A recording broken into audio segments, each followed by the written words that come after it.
దివ్యాని ప్రేక్షకులకి నమస్కారం. ఆరోగ్య రేఖ కార్యక్రమానికి స్వాగతం. ఈ రోజు మనతో ఉన్నారు Vishwal lifestyle clinic founder doctor Udumula Sudheer Reddy.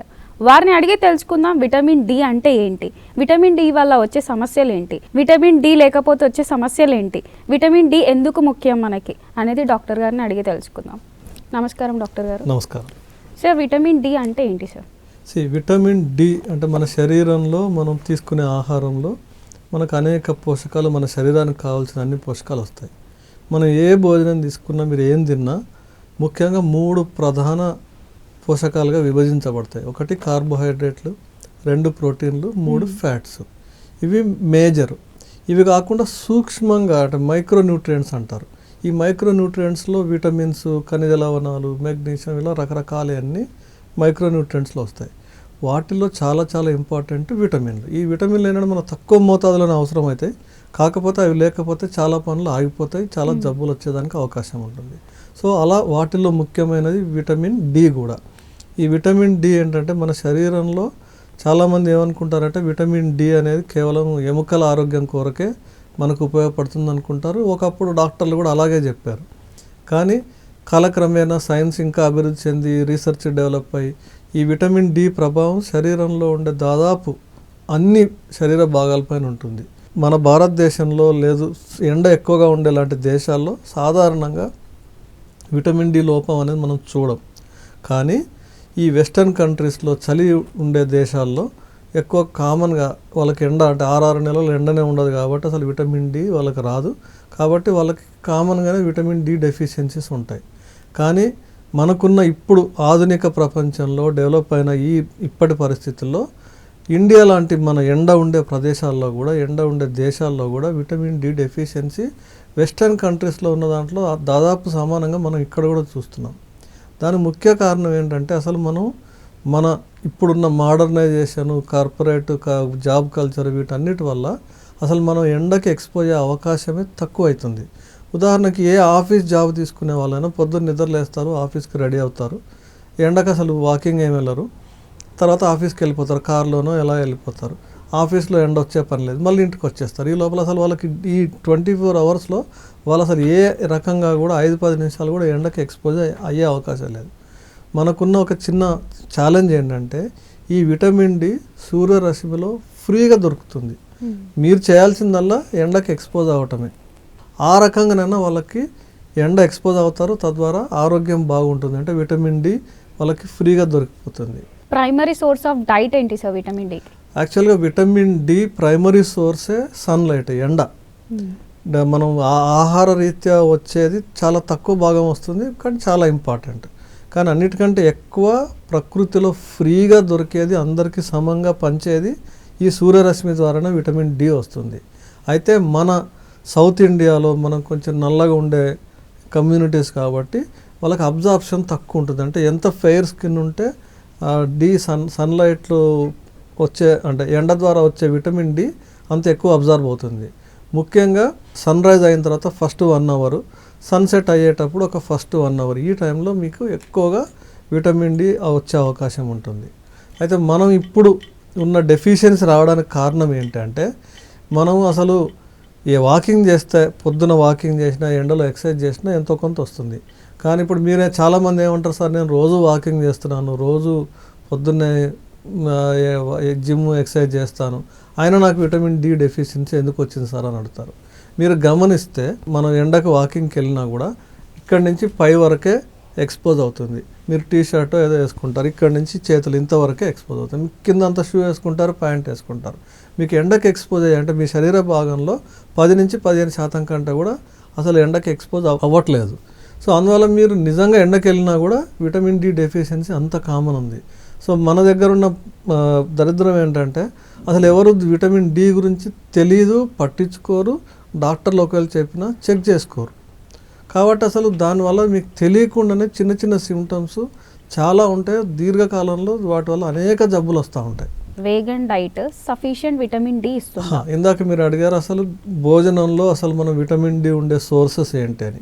భోజనం ద్వారా అంటే ఆహార పదార్థాల్లో నాన్ వెజిటేరియన్ ఫుడ్, ఉదాహరణకి చేపలు, ఫ్యాటీ ఫిష్ అంటారు, సాల్మన్ కానీ అలాంటి ఫిష్లో విటమిన్ డి బాగా పుష్కలంగా ఉంటుంది. విరివిగా కామన్గా దొరికే గుడ్డు ఎల్లో భాగంలో మీకు విటమిన్ డి ఎక్కువ ఉంటుంది. చాలామంది ఇది ఫ్యాట్ అని చెప్పేసి తినకుండా వదిలేస్తారు. దాంట్లో మంచి ఫ్యాట్ ఉంటుంది. మీరు ఎగ్ ఎప్పుడు తిన్నా ఇంక్లూడింగ్ ఎల్లో తీసుకోవాలి. ఆ ఎల్లో ఎగ్లో విటమిన్ డి చాలా ఉంటుంది.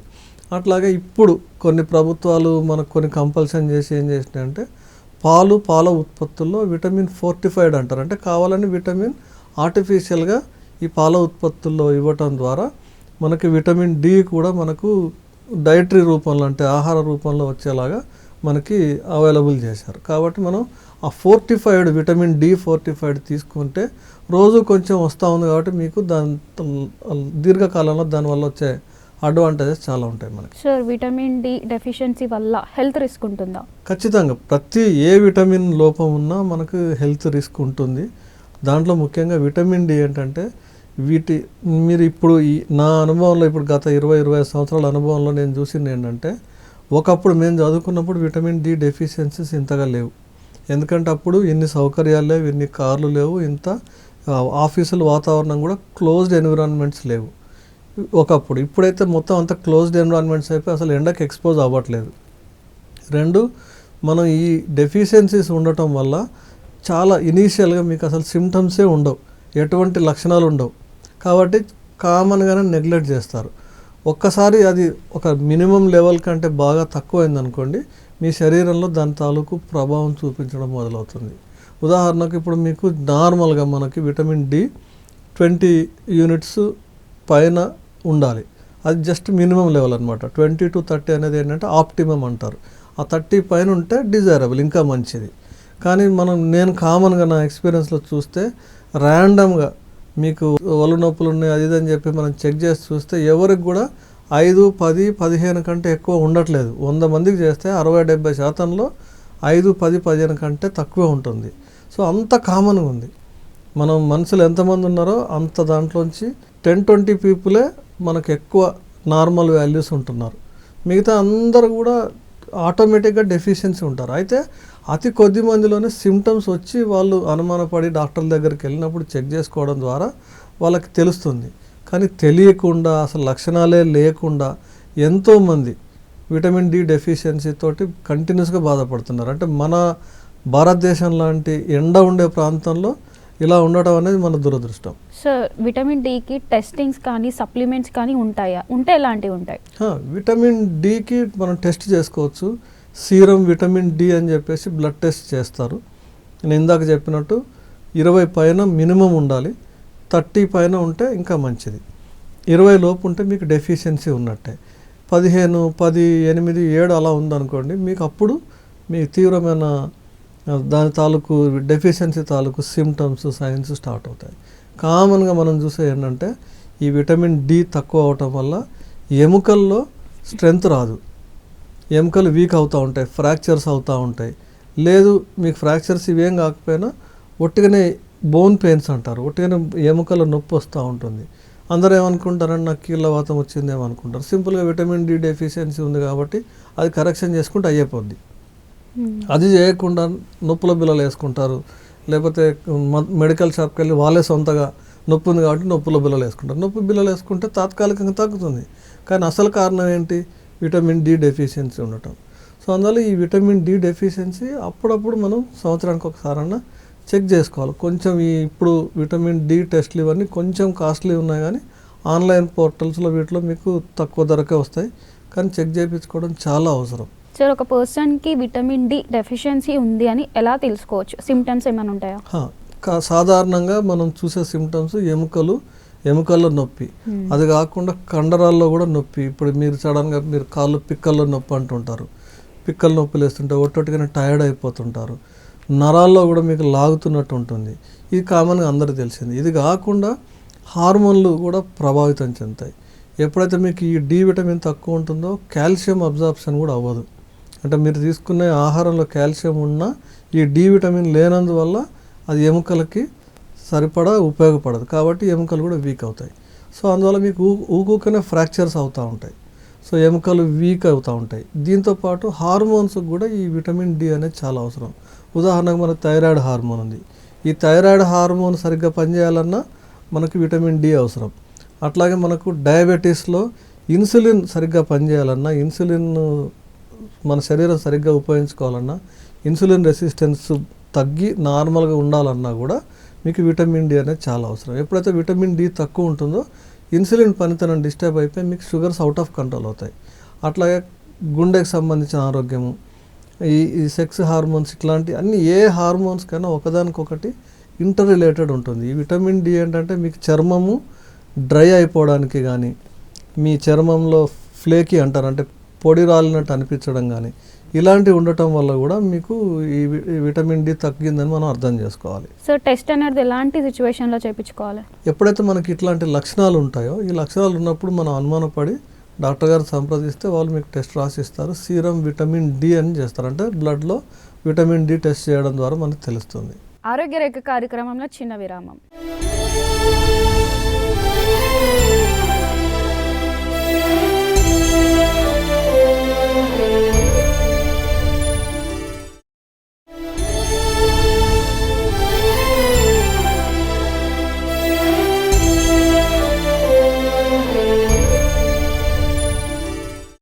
ఆరోగ్య రేఖ కార్యక్రమానికి తిరిగి స్వాగతం.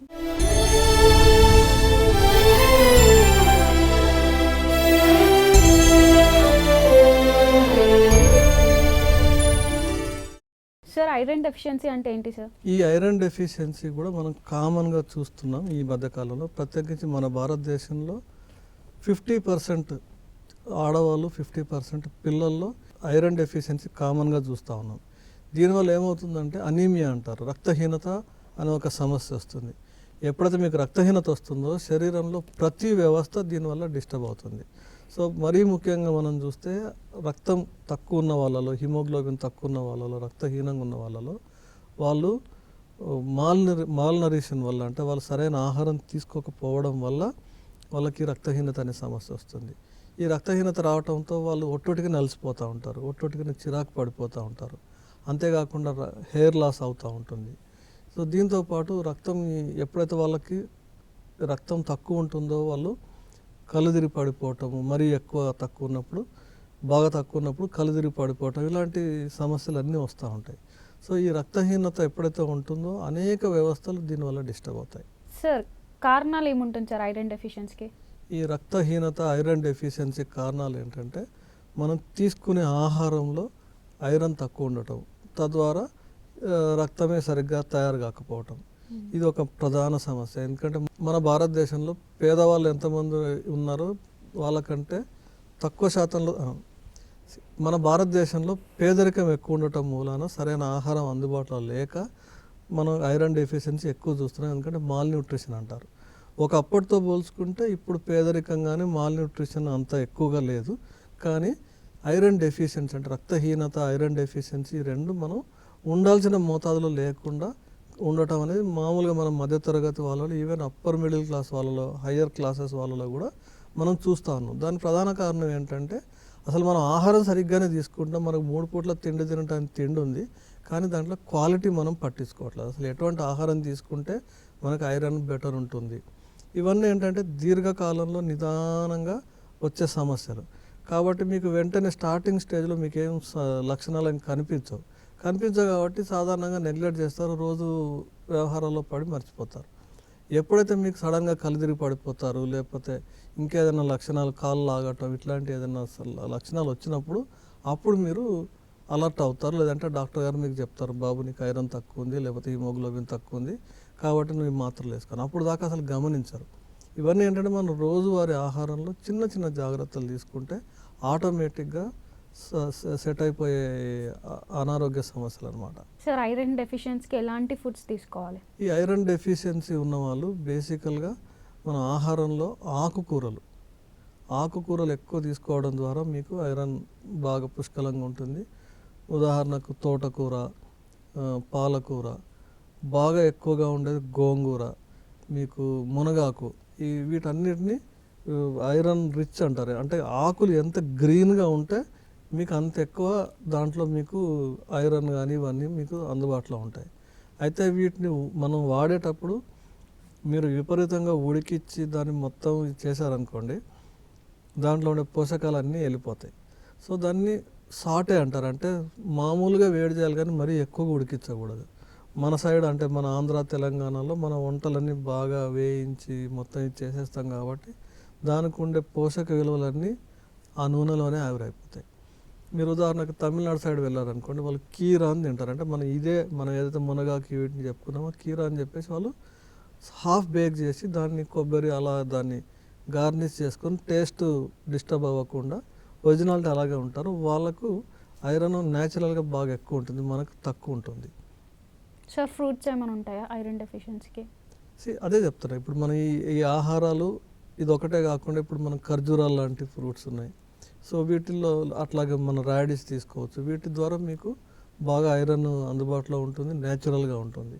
ఇవన్నీ లేనప్పుడు మీకు డాక్టర్ గారు మీకు ఐరన్ మాత్రలు ఇవ్వటం జరుగుతుంది. కానీ ఐరన్ మాత్రలు ఇస్తే చాలా వరకు వెంటనే బెటర్ అవుతుంది. ఇంకా బాగా డెఫిషియన్సీ ఉంటే మీకు ఇంజక్షన్ల రూపంలో కూడా ఇవ్వాల్సి ఉంటుంది. కానీ అంత దాకా వెళ్ళకుండా ఉండాలంటే మీరు రోజువారీ ఆహారంలో కొంచెం కొంచెం జాగ్రత్తలు తీసుకోవడం ద్వారా ఈ ఐరన్ డెఫిషియన్సీని ముందే నివారించుకోవచ్చు. ఒకవేళ ఉన్న డాక్టర్ గారు ప్రిస్క్రైబ్ చేసిన ట్యాబ్లెట్ల ద్వారానే మీకు చేసుకోవచ్చు. అయితే కొద్ది మందిలో ఈ ఐరన్ ట్యాబ్లెట్లు వేసుకున్నప్పుడు ఏమవుతుందంటే కొంచెం అసిడిటీ రావటం ఇలాంటివి జరుగుతుంది. సో ఆ డాక్టర్ గారు చెప్తే దాన్ని బట్టి మీకు ట్యాబ్లెట్స్ మారుస్తారు. కానీ అసలు అంతదాకా తెచ్చుకోవడం ఎందుకు? మీ చేతిలో ఉన్న పని మీరు చేసి అవనప్పుడు డాక్టర్ గారి దగ్గరికి వెళ్ళాలి. అయితే ఐరన్ డెఫిషియన్సీకి మన న్యూట్రిషనల్ అంటే మనం తీసుకునే ఆహార లోపం ఒకటే కాకుండా రక్తం స్రావం ఎక్కడన్నా, అంటే ఇప్పుడు ఉదాహరణకు ఆడపిల్లల్లో పీరియడ్లో బ్లడ్ లాస్ ఎక్కువైంది అనుకోండి, అనీమియా వస్తుంది, రక్తహీనత వస్తుంది. సో జనాలు ఏమనుకుంటారంటే పీరియడ్ వెళ్ళటం నార్మలే కదా, సో నాకేమి అంటే రక్తం తక్కువ అవుద్దనేది సహజమే కదా అనుకుంటారు. కానీ అసలు మనం ఎప్పుడైనా హిమోగ్లోబిన్ చెక్ చేసుకుంటే కదా తెలిసేది.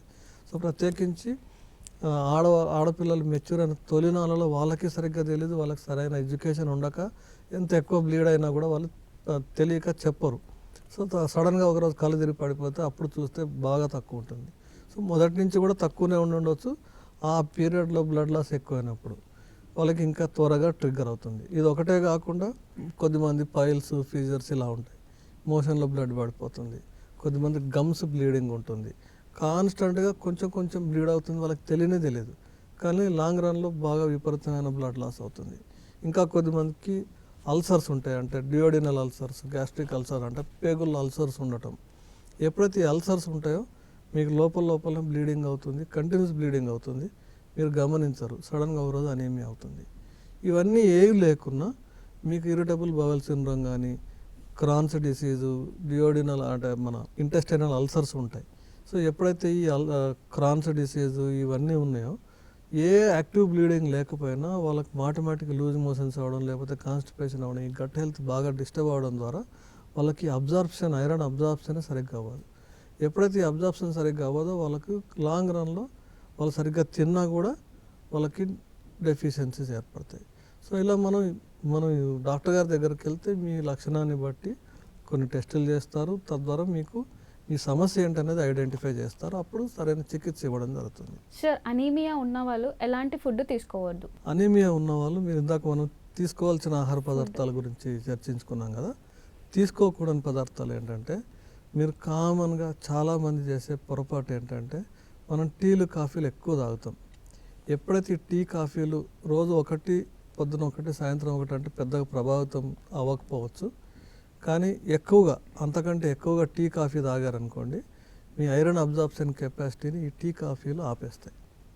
సో మీరు నిజంగా ఖర్జూర పండు తిన్నా కూడా ఈ టీ, కాఫీలు ఎక్కువ తాగారనుకోండి దాని తాలూకు మీకు ఉపయోగం శరీరానికి జరగదు, మీరు ఆకుకూరలు బాగా తీసుకున్నా కూడా అవ్వదు. సో అందువల్ల ఈ టీ, కాఫీ అలవాట్లు వీలున్నంత వరకు తగ్గించుకోవడం మంచిది. ఒకవేళ మీకు నిజంగానే అనీమియా ఉంది, డిటెక్ట్ అయినప్పుడు ఆ 1-2 కూడా మీరు వీలైతే అవాయిడ్ చేయడం మంచిది. అట్లీస్ట్ మీకు ఈ డెఫిషియన్సీ అనీమియా తగ్గేంత వరకైనా సరే. దీంతోపాటు మనం విటమిన్ సి అంటే పులుపు ఎక్కువగా తీసుకోవాలి. నిమ్మజాతి పళ్ళన్నీ తీసుకున్నప్పుడు ఏమవుతుందంటే దాంట్లో విటమిన్ సి పుష్కలంగా ఉంటుంది. ఈ విటమిన్ సి ఉండటము ఐరన్ అబ్జార్ప్షన్కి హెల్ప్ అవుతుంది. ఇందాక ఎలాగైతే మనం తీసుకోకూడని చెప్పాము, దాంతోపాటు అడిషనల్గా మనం విటమిన్ సి కూడా కాంబినేషన్లో తీసుకుంటే మీకు ఎక్కువ ఉపయోగపడుతుంది, తొందరగా అబ్జర్వ్ అవుతుంది. ఎందుకంటే విటమిన్ సి ఉండే ఎన్విరాన్మెంట్లో ఐరన్ బాగా పనిచేస్తుంది. సార్ ప్రెగ్నెన్సీలో ఉన్నప్పుడు బ్లడ్ లాస్ అనేది ఎక్కువ అవుతుంది కదా సార్? దానివల్ల ఏమైనా ప్రాబ్లమా? ప్రెగ్నెన్సీ అవ్వటం వల్ల బ్లడ్ లాస్ అవ్వదు. ఈ ప్రెగ్నెన్సీలో ఏమవుతుందంటే వాళ్ళకు ఐరన్, ఫోలిక్ యాసిడ్ రిక్వైర్మెంట్ ఎక్కువ అవుతుంది. ఎందుకంటే గర్భంలో ఉన్న శిశువు పెరగాలి అంటే మీకు ఇవన్నీ చాలా అవసరం. కాల్షియం కానీ ఇవన్నీ మీకు ఎక్కువ అవసరం పడుతుంది. అప్పుడు మామూలుగానే ముందే డెఫిషియన్సీ ఉందో లేదో మనకు తెలియదు తల్లికి. అలాగే మామూలుగా అన్నీ బాగున్నా కూడా రిక్వైర్మెంట్ ఎక్కువ ఉంటుంది కాబట్టి ఆ సమయంలో మీరు అడిషనల్గా మీరు కాన్సన్ట్రేట్ చేసి తీసుకోలేదనుకోండి, ఇద్దరు తల్లి, గర్భస్థ శిశువు ఇద్దరు కూడా డెఫిషియన్సీ అవుతారు. పుట్టబోయే బిడ్డ కూడా అనారోగ్యంగా పుడుతుంది. అందుకని మీరు గమనించి ఉంటారు, ఎప్పుడైనా ప్రెగ్నెన్సీ రాగానే ఫస్ట్ డాక్టర్ గైనకాలజిస్ట్ చేసే ఏంటంటే ఐరన్, ఫోలిక్ యాసిడ్ క్యాప్సూల్స్ ఇస్తారు. అంత ఇంపార్టెంట్. మనం నెగ్లెక్ట్ చేసి ఏం కాదులే అనుకొని అంత మనమే డిసైడ్ చేసుకొని అసలు మనం అట్లాంటి మనం చేయకుండా ఉండటం అనేది చాలా ప్రమాదం మనకు. అందువల్ల ప్రెగ్నెన్సీలో మామూలుగానే అన్ని ఆహార పదార్థాలు రిక్వైర్మెంట్ ఎక్కువ ఉంటుంది. అందులో మరీ ముఖ్యంగా ఐరన్, ఫోలిక్ యాసిడ్. ఈ ఐరన్, ఫోలిక్ యాసిడ్ తొలి 3 నెలల్లో తల్లికి ఇవ్వలేకపోతే బిడ్డ development, mainly brain and nerves development అనేది స్లో అయిపోతుంది. సో అందువల్ల మీరు ఖచ్చితంగా ఫస్ట్ 3 months లోపల మనం యాజ్ సూన్ యాజ్ పాసిబుల్ మీరు ప్రెగ్నెన్సీ వచ్చిందని తెలియగానే మీరు ఫస్ట్ ఐరన్, ఫోలిక్ యాసిడ్ తీసుకోవాలి. వీలుంటే డాక్టర్ గారి దగ్గరికి వెళ్ళి వారి ప్రిస్క్రిప్షన్లో వాళ్ళు చెక్ చేసిన తర్వాత తీసుకుంటే మరీ మంచిది. సార్, హోమియోపతిలో ఎలాంటి ట్రీట్మెంట్ ఉంటుంది సార్? హోమియోపతిలో ఏంటంటే మనం ఇంతకుముందు చెప్పుకున్నట్టు విటమిన్ డి డెఫిషియన్సీ కానీ, ఇప్పుడు చెప్పుకున్నట్టు ఐరన్ డెఫిషియన్సీ, అనీమియాలు, రకరకాల అనీమియాలు ఉంటాయి. దీంట్లో కొన్ని న్యూట్రిషనల్ డెఫిషియన్సీ వల్ల కాకపోయినా మనకు కొన్ని బోన్ మ్యారోలో ఫార్మేషన్లో ఇష్యూస్ ఉంటాయి. మీరు అన్ని సరిగ్గా తీసుకున్న బోన్ మ్యారోలోనే ఒక సమస్య ఉండటం వల్ల కూడా మీకు అనీమియా రావచ్చు. సో అసలు రూట్ కాజ్ ఏంటని మనం క్షుణ్ణంగా పరిశీలించి మన విష్ హెల్త్ క్లినిక్స్లో అయితే డైటరీ ఇంటర్వెన్షన్స్ కూడా చేస్తాం. అంటే మీకు ఎట్లాంటి ఆహార పదార్థాలు కరెక్షన్ చేయాలి, కొన్ని టెస్టులు చేస్తాం. టెస్టులు చేసి టెస్ట్కి అనుగుణంగా మీకు ఎటువంటి ఫుడ్ తీసుకుంటే న్యాచురల్గా అవుతుందో చూస్తాం. దాంతోపాటు ఒకవేళ అది తీసుకున్నా కూడా అవ్వకపోతే అసలు జబ్బు రావడానికి, అంటే ఈ విటమిన్ డెఫిషియన్సీస్ వల్ల ఏదైతే జబ్బులు వస్తున్నాయో వాటికి మనం హోమియోపతిలో ఎటువంటి సైడ్ ఎఫెక్ట్స్ లేకుండా మనం ట్రీట్మెంట్ ఇవ్వచ్చు. తద్వారా లాంగ్ రన్లో మీకు మళ్ళీ డెఫిషియన్సీస్ అవ్వకుండా కూడా చూసుకోవచ్చు. ఉదాహరణకు సపోజ్ మీరు అన్ని బాగానే తీసుకుంటున్నారు, మీకు గ్యాస్ట్రిక్ ఇష్యూస్ ఉన్నాయి, లేకపోతే మీకు క్రాన్స్ డిసీజ్ ఉంది, వీటిని మనం ఎంతవరకు రెక్టిఫై చేయలేదో మీరు పైనుంచి ఎంత విటమిన్ తీసుకున్నా ఉపయోగం ఉండదు. మీరు అనుకోవచ్చు, సార్ విటమిన్ డెఫిషియన్సీ ఉంటే పైనుంచి ట్యాబ్లెట్ తీసుకుంటే అయిపోతుంది కదా, మళ్ళీ మీ ట్రీట్మెంట్ ఎందుకని. సో మీరు తీసుకుంటున్నారు కానీ దాని శరీరం ఉపయోగించుకోవడానికి ఎక్కడెక్కడ అడ్డంకులు ఉన్నాయి, ఎక్కడెక్కడ సమస్యలు ఉన్నాయో వాటన్నిటిని మనం హోమియోపతి మెడిసిన్ ద్వారా రెక్టిఫై చేస్తాం. తద్వారా మా ట్రీట్మెంట్ అయిన తర్వాత ఇంకా మళ్ళీ మీకు డెఫిషియన్సీ ఉండకుండా ఉపయోగపడుతుంది. లేదంటే జీవితకాలం మీరు మందులు వాడుతూనే ఉంటారు, ఇటు ఇన్పుట్ అవుతుంది, అవుట్పుట్ అయిపోతుంది, మీకు ఎప్పటికీ డెఫిషియన్సీ ఉంటాయి. అలా ఉండకుండా ఉండాలి అంటే మనం బ్యాలెన్స్డ్గా డైటరీ ఇంటర్వెన్షన్ చేసుకోవాలి, మెడికల్ ఇంటర్వెన్షన్ చేసుకోవాలి. అప్పుడు సప్లిమెంటరీ ఇంటర్వెన్షన్ కూడా బాగా ఉపయోగపడుతుంది. చూసారు కదండి ఈరోజు కార్యక్రమంలో విటమిన్ డి అంటే ఏంటి, దానివల్ల వచ్చే సమస్యలు ఏంటి, అలాగే ఐరన్ డెఫిషియన్సీ అంటే ఏంటి, దానివల్ల వచ్చే సమస్యలు ఏంటి, అది వచ్చినప్పుడు తీసుకోవాల్సిన జాగ్రత్తలు ఏంటి అని మీకు ఎంతో చక్కగా డాక్టర్ గారు వివరించారు కదండి. ధన్యవాదాలు డాక్టర్ గారు. Thank you. మరో చక్క ఎపిసోడ్తో కలుసుకుందాం. అంతవరకు చూస్తూనండి మీ దివ్యవాణి టీవీ.